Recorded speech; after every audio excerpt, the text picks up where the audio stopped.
Hi all welcome back to our session. So இந்த வீடியோவில் என்ன பார்க்கலாம் அப்படின்னா ஆர்ஆர்பி பிஓ அண்டு கிளரிக்கல் எக்ஸாமோட சிலபஸ் என்ன, எக்ஸாம் மோட் என்ன, ஸோ என்டையர் சிலபஸை வந்து என்ன பண்ணலாம் அப்படின்னா டிஸ்கஸ் பண்ணிக்கலாம். ஸோ எதெல்லாம் படிக்கணும் படிக்க வேண்டாம் அந்த மாதிரி பார்த்துக்கலாம். ஓகேவா? ஸோ இந்த ஐபிபிஎஸ் ஆர்ஆர்பி எக்ஸாம் வந்து பார்த்தோம் அப்படின்னா எவ்ரி இயர் எனக்கு கண்டக்ட் பண்ணுறாங்க. ஆர்ஆர்பி அப்படிங்கிறப்போ எனக்கு 2 லெவல் ஆஃப் போஸ்ட் இருக்குது. ஒன்று வந்து பார்த்தோம் அப்படின்னா ஆஃபீஸர் லெவல். ஓகேவா? ஸோ ஆர்ஆர்பி அப்படிங்கிறப்ப எனக்கு 2 போஸ்ட் இருக்கா. ஒன்று வந்து ஆஃபீஸர் ஸ்கேலில் 1 to 3 வந்து எனக்கு கண்டக்ட் பண்ணுறாங்க. அதே மாதிரி அசிஸ்டன்ட் லெவல்லையும் எனக்கு என்ன பண்ணுறாங்க அப்படின்னா கண்டக்ட் பண்ணுறாங்க. So that is nothing but clerical level. Notification பார்த்தோன்னா எனக்கு ஆகஸ்ட்லேயே என்ன பண்ணிட்டாங்க, ரிலீஸ் பண்ணிட்டாங்க. ஆகஸ்ட் மந்த் லாஸ்ட்லேயே எனக்கு ரிலீஸ் பண்ணிட்டாங்க. சரிங்களா? ஸோ எனக்கு என்ன பண்ணணும் அப்படின்னா அப்டேட்டட் சிலபஸோட ப்ரிப்பேர் பண்ணால் மட்டும் போதும். என்ன அப்படின்னு சொல்லி ஈஸியாக என்ன பண்ணிடலாம், நம்ம கிளியர் பண்ணிடலாம். ஸோ அப்டேட்டட் சிலபஸ் அப்படிங்கிறப்போ என்னன்றது நம்ம தெரிஞ்சிருக்கணும். அடுத்து பார்த்தோம் அப்படின்னா இந்த ஐபிபிஎஸ் ஆர்ஆர்பியோட சிலபஸ் வந்து பார்த்தோம்னா எனக்கு மித்த பேங்க் எக்ஸாம் சிலபஸ் மாதிரியே தான் இருக்க போகுது. பட் ஆர்ஆர்பியில் வந்து ஸ்லைட் சேஞ்சஸ் மட்டும் எனக்கு இருக்கும். சரிங்களா? ஸோ இந்த ஐபிபிஎஸ் சிலபஸ் வந்து பாருங்கள், ஆர்ஆர்பி சிலபஸில் வந்து பார்த்தோம் அப்படின்னா எனக்கு வேக்கன்சிஸ் வந்து இந்த டைம் எனக்கு கொஞ்சம் அதிகமாக தான் கொடுத்துருக்குறாங்க. ஸோ நியர்லி 13K+ வரைக்கும் எனக்கு வந்திருக்கு. அப்படிங்கிறதுனால லெவல் ஆஃப் எக்ஸாமினேஷன் மேபி அதிகமாக இருக்கலாம், இல்லை அப்படின்னா கட் ஆஃப் அதிகமாக இருக்கலாம். அந்த மாதிரி வாய்ப்புகளும் எனக்கு இருக்குது. சரிங்களா? ஸோ என்ன கேட்டகரி அப்படின்னு சொல்லி பார்த்தோம்னா எனக்கு மோட் ஆஃப் எக்ஸாம் வந்து அஸ் யூஷுவல் ஆன்லைன் கேட்டகரி தான். செலெக்ஷன் ப்ராசஸ் வந்து பார்த்தோம் அப்படின்னா எனக்கு கிளர்க்கு அப்படின்னு சொல்லி பார்த்துட்டோன்னா ப்ரிலிம்ஸ் அண்டு மெயின்ஸ் மட்டும்தான். அண்ட் பிஓ ஆஃபீஸர் லெவல் அப்படிங்கிறப்போ அடிஷ்னலாக எனக்கு இன்டர்வியூவும் இருக்கும். சரிங்களா? And if you R அப்ளைங் for officer scale 2 and 3 அப்படிங்கிறப்போ ஆன்லைன் எக்ஸாம் அண்ட் இன்டர்வியூவும் இருக்கும். சரிங்களா? ஸோ செக்ஷனல் டைமிங்கும் எனக்கு இதில் இருக்குது. ஓகேவா? ஸோ செக்ஷனல் டைமிங் இருக்கா அப்படின்னு சொல்லி கேட்டால் எஸ், அதுவும் இருக்குது எனக்கு.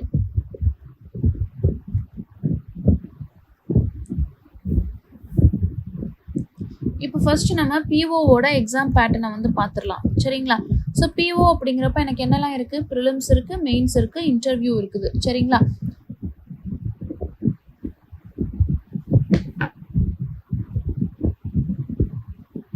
பிஓவோட ப்ரிலிம்ஸ் பேட்டர்ன் எடுத்துட்டோம் அப்படின்னா எனக்கு ரீசனிங் அண்ட் மேக்ஸ் மட்டும்தான். சரிங்களா? இப்போது இந்த பிஓவோட ப்ரிலிம்ஸ் பேட்டர்னை நீங்கள் எடுத்துக்கிட்டீங்க அப்படின்னா எனக்கு ரீசனிங் அண்ட் மேக்ஸ் மட்டும்தான். 2 செக்ஷன் தான். இங்கிலீஷே எனக்கு வராது அப்படிங்கிறவங்களுக்கு ஆர்ஆர்பி எக்ஸாம் பயங்கரமான ஒரு சான்ஸ். ஓகேவா? இதில் ரீசனிங்கில் எனக்கு 40 கொஸ்டின்ஸ் ஃபார் 40 மார்க்ஸு. டைம் வந்து பார்த்தீங்க அப்படின்னா 20 minutes of time, 25 minutes of time. சரிங்களா? அதே இது மேக்ஸ் அப்படிங்கிறப்ப எனக்கு 40 கொஸ்டின்ஸ் ஃபார் 40 மார்க்ஸ். டைம் மட்டும் என்ன இருக்கும் அப்படின்னா எனக்கு 20 minutes இருக்கும். ஸோ டோட்டலாக 45 minutes. சரிங்களா? அதே இது எனக்கு மெயின்ஸ் அப்படிங்கிறப்ப பாருங்களேன், மெயின்ஸ் பிஓ மெயின்ஸ் அப்படின்னா எனக்கு என்னெல்லாம் இருக்கும்னா ரீசனிங் இருக்கும். Reasoning for 40 questions. இது வந்து எனக்கு கொஸ்டின்ஸ், இது வந்து மார்க். ஓகேவா? 50 மார்க்ஸில் கேட்பாங்க. பட் டைமிங் டியூரேஷன் எவ்வளோ அப்படின்னா 30 minutes தான் எனக்கு. அதே இது பார்த்தோன்னா எனக்கு ஜென்ரல் அவேர்னஸ் பேப்பர். ஓகேவா? ஜென்ரல் அவேர்னஸ் பார்த்தோன்னா எனக்கு 40 கொஸ்டின்ஸ் ஃபார் 40 மார்க்ஸ். டைம் வந்து பார்த்தோன்னா 15 minutes தான். ஓகேவா? அடுத்து பாருங்கள், நமக்கு மேக்ஸ் அப்படிங்கிறப்ப எனக்கு 40 கொஸ்டின்ஸ் ஃபார் 50 மார்க்ஸ். டைம் வந்து பார்த்தோன்னா எனக்கு 30 minutes. சரிங்களா? ஸோ அடுத்து நமக்கு லாங்குவேஜ் பேப்பர், நமக்கு இங்கிலீஷ் லாங்குவேஜ் தான். 40 questions for 40 marks and time வந்து எனக்கு 30 minutes தான். அண்ட் கம்ப்யூட்டர் நாலேஜ் வந்து பார்த்தோம் அப்படின்னா எனக்கு 40 கொஸ்டின்ஸ் ஃபார் 20 மார்க்ஸ். டைம் வந்து எனக்கு ஜிகேக்கு மாதிரி தான், 15 minutes தான். சரிங்களா? அப்போ எனக்கு டோட்டலாக 200 கொஸ்டின்ஸ் ஃபார் 200 மார்க்ஸ். டைம் மட்டும் 120 minutesல வந்து எனக்கு எக்ஸாம் வந்து கண்டக்ட் பண்ணுறாங்க. சரிங்களா? ஸோ இதே இது எனக்கு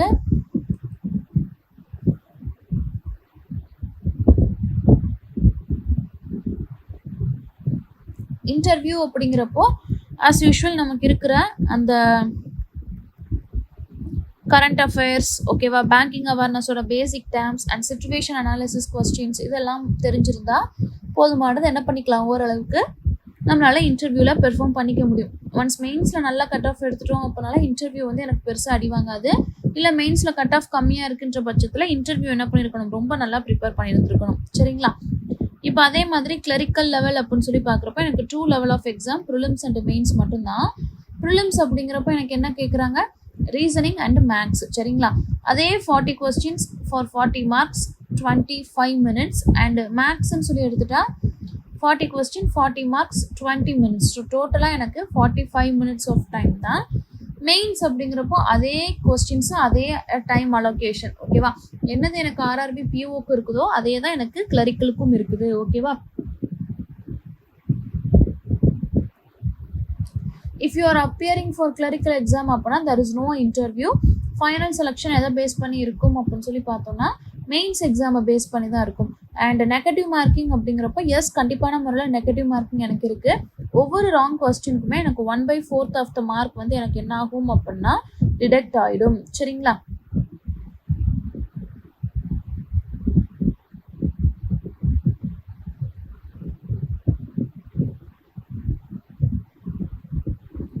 ஸோ இதில் எனக்கு ரீசனிங் அப்படின்னு சொல்லி வந்துருச்சுன்னா நான் என்ன சப்ஜெக்ட்லாம் என்ன டாபிக் எல்லாம் ஃபார் ஷுர் நான் படிச்சிருக்கணும் அப்படின்னு சொல்லி பாருங்கள். சரிங்களா? பசில்ஸ் இல்லாமல் என்ன செய்யக்கூடாது, எக்ஸாமுக்கு போயிடக்கூடாது. அந்த பசில்லையுமே எனக்கு என்னெல்லாம் வேணும், சீட்டிங் அரேஞ்ச்மெண்ட் வேணும். ஓகேவா? டைரக்ஷன் பேஸ்டும் எனக்கு வரும், இயர் பேஸ்டும் எனக்கு வரும். ஸோ இந்த மாதிரி பேசிக்கான பசில்ஸ் எனக்கு தெரிஞ்சிருக்கணும். ஓகேவா? அடுத்து என்ன டாபிக் ரொம்ப இம்பார்ட்டன்ட்னா கோடிங் அண்ட் டீகோடிங். ஓகேவா? Coding and decoding is very important. அது இல்லாமல் போகக்கூடாது. அடுத்து பாருங்க பிளட் ரிலேஷன். ஓகேவா? Blood relation, syllogism and alpha numeric series, input output based questions. ஓகேவா? இதெல்லாமே ரொம்ப ரொம்ப மேண்டேட்ரி. அடுத்து அந்த statement and assertion reason based questions இருக்குது இல்லையா? ஸோ அதுவுமே எனக்கு ரொம்ப மேண்டேட்ரி. ஓகேவா? Statement and conclusion, assertion and reason, statement and assumption, statement and argument, statement and action course, இது எல்லாமே எனக்கு ரொம்ப இம்பார்ட்டண்ட். அந்த கிரிட்டிக்கல் ரீசனிங்க்கு கீழே வரக்கூடிய கான்செப்ட்ஸ் எல்லாமே எனக்கு ரொம்ப இம்பார்ட்டண்ட். ஸோ நீங்கள் ரீசனிங் அப்படின்னு சொல்லி எடுத்துட்டா இதுக்குள்ளே படிச்சிருந்தாலே போதுமானது. என்ன பண்ணிக்கலாம், ப்ரிலிம்ஸ் அண்ட் மெயின்ஸ் ரெண்டையுமே கவர் பண்ணிக்கலாம். அடுத்து மேக்ஸ். ஓகேவா? மேக்ஸ் அப்படின்னு சொல்லி எடுத்துட்டாலே என்னெல்லாம் ரொம்ப தேவை அப்படின்னா டிஐ வந்து பிஓ ஆர்ஆர்பி பிஓலேயே என்ன தான் பண்ணுவாங்க, கஷ்டமாக தான் கேட்பாங்க. ஸோ எனக்கு டிஐ வந்து ஃபார் ஷூர் எனக்கு தெரிஞ்சிருக்கணும். அது பார் கிராஃபாக இருக்கலாம், லைன் கிராஃபாக இருக்கலாம், பை சார்ட்டாக இருக்கலாம், கேஸ்லெட்டாக இருக்கலாம், எல்லாமே. ஓகேவா? அடுத்து பார்த்தோம் அப்படின்னா அரித்மெட்டிக்கில் என்னெல்லாம் தெரிஞ்சிருக்கணும், ratio and proportion for sure எனக்கு தெரிஞ்சிருக்கணும். பார்ட்னர்ஷிப் எனக்கு தெரிஞ்சிருக்கணும், ஈஸியாக இருக்கும். பார்ட்னர்ஷிப் கண்டிப்பாக தெரிஞ்சிருக்கணும். பெர்சன்டேஜ் பேஸ் பண்ண கொஸ்டின்ஸ் எனக்கு தெரிஞ்சிருக்கணும். ஆவரேஜ் பேஸ் பண்ண கொஸ்டின்ஸ் எனக்கு தெரிஞ்சிருக்கணும். ஏஜஸ் டாப்பிக்கை என்ன பண்ணியிருக்கணும், படிச்சிருக்கணும். சரிங்களா? Simplification and simplification topic mandatory. ஓகேவா? அடுத்து பாருங்க time and work, time and distance. ஓகேவா? இந்த 2 டாப்பிக்கை படிச்சிங்கன்னா இது கூட சேர்ந்து இன்னும் 2 டாபிக் எனக்கு அடிஷ்னலாகவே என்ன ஆயிரும் அப்படின்னா சேர்ந்து வந்துடும். என்ன, டைம் அண்ட் ஒர்க் அப்படிங்கிறப்போ அந்த போர்ட்ஸ் அண்ட் சிஸ்டம்ஸ் எல்லாமே என்ன செஞ்சிடும், இந்த கான்செப்டுக்குள்ளேயே எனக்கு உள்ளே வந்துடும். ஸோ அதனால எனக்கு என்ன பண்ண தேவையில்லை, அடிஷ்னலாக உட்காந்து படிக்கிற அவசியம் இருக்காது. இந்த 2 டாபிக் படிக்கிறப்போ இது கூட சேர்ந்து அடிஷ்னலாக உங்களுக்கே தெரியாமல் என்ன செஞ்சிருவீங்க, இன்னும் 2 டாப்பிக்கை சேர்ந்து படிச்சிருவீங்க. ஸோ இதுவும் என்ன பண்ணிக்கலாம், நீங்கள் கணக்கில் சேர்த்துக்கலாம். ஓகேவா? ப்ராபபிலிட்டி எஸ் வேணும்னா நீங்கள் எடுத்துக்கலாம். இல்லை அப்படின்னா அட்லீஸ்ட் இந்த அர்த்தமெட்டிக் இல்லாமல் என்ன பண்ணிடக்கூடாது, எக்ஸாம்ஸ்க்கு போயிடக்கூடாது. ஓகேவா? அடுத்து பார்த்தோம் அப்படின்னா ஜிகேல கரண்ட் அஃபேர்ஸில் நம்ம எதெல்லாம் பார்க்கணும் அப்படின்னா national level, international level and state level. ஓகேவா? இதில் இருக்கக்கூடிய விசிட்ஸு, ஓகேவா, எக்ஸசைசஸ், எம்ஓயூஸ் அண்ட் ஸ்கீம்ஸ். சரிங்களா? இது எல்லாமே என்ன அப்படின்னா ஃபார் ஷுர் நம்ம இம்பார்ட்டண்ட்டாக தெரிஞ்சுக்கணும். அதுக்கடுத்து வேறு என்ன டாபிக் எனக்கு ரொம்ப இம்பார்ட்டண்ட் அப்படின்னு சொல்லி பார்த்தோன்னா ஸ்போர்ட்ஸில் அவார்ட்ஸும் பார்த்துக்கணும். அது மாதிரி வின்னிங் டீம் எது, எங்கே எது நடந்துச்சு அப்படிங்கிற அதையும் நான் பார்த்துக்கணும். ஓகேவா? ஸோ அடுத்து பார்த்தோம் அப்படின்னா ஆர்பிஐ பேஸ் பண்ண கொஸ்டின்ஸ் இப்போ அதிகமாக கேட்குறாங்க. அதுலேயும் ஆர்பிஐ சர்க்குலர்ஸ் எல்லாம் என்ன பண்ணுறாங்க, பயங்கரமாக கேட்குறாங்க. அதை நான் ஃபோக்கஸ் பண்ணிக்கலாம். ஸோ அதுக்கடுத்து பார்த்தோன்னா நார்மலாக awards and recognition, appointments base பண்ண கொஸ்டின் என்ன பண்ணிடணும், கண்டிப்பாக படிச்சுக்கணும். சயின்ஸ் அண்ட் டெக்னாலஜி ஏதாவது புதுசாக கொண்டு வந்திருக்கிறாங்களா, it includes both space and some other countries innovation techniques also. ஓகேவா, இதெல்லாமே ஃபார் ஷூர் தெரிஞ்சிருக்கணும்.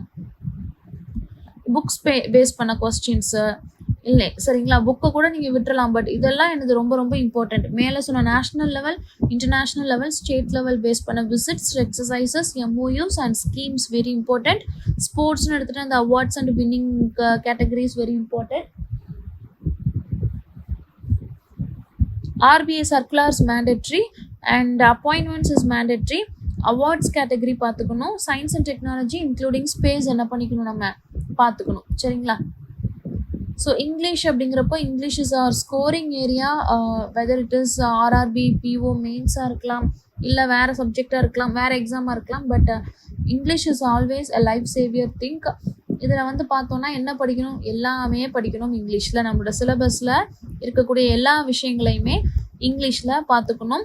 பிகாஸ் இங்கிலீஷில் இதுதான், இதை மட்டும் படிச்சுக்கோ அப்படின்னு சொல்கிற எந்த ஒரு குறிப்பிட்ட டாப்பிக்குமே எனக்கு கிடையாது. 5 கொஸ்டின் இருந்தால் அதில் 3 கொஸ்டினாவது போட தெரிஞ்சிருக்கணும். ஓகேவா? ஸோ எல்லா கான்செப்டையும் இங்கிலீஷில் ரஃபாக எடுத்துக்கணும்.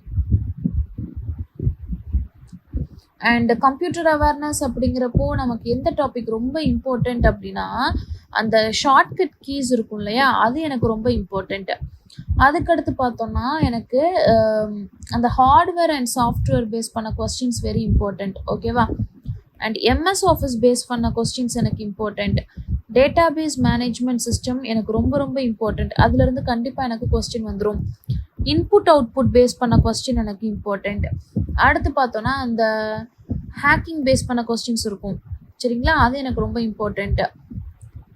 Networking is very important. ஓகேவா? ஸோ இதெல்லாம் என்ன அப்படின்னா இம்பார்ட்டண்ட்டான கான்செப்ட். இது தெரியாமல் என்ன செஞ்சிடக்கூடாது, உள்ளே போயிடக்கூடாது. சரிங்களா? இன்டர்நெட் பேஸ் பண்ண கொஸ்டின் எனக்கு இம்பார்ட்டண்ட். ஓகேவா? ஸோ இது மட்டும் அட்லீஸ்ட் இதையாவது என்ன செஞ்சிடணும் அப்படின்னா நம்மளோட கம்ப்யூட்டர் அவேர்னஸில் நம்ம கான்சென்ட்ரேட் பண்ணுற மாதிரி வச்சுக்கணும்.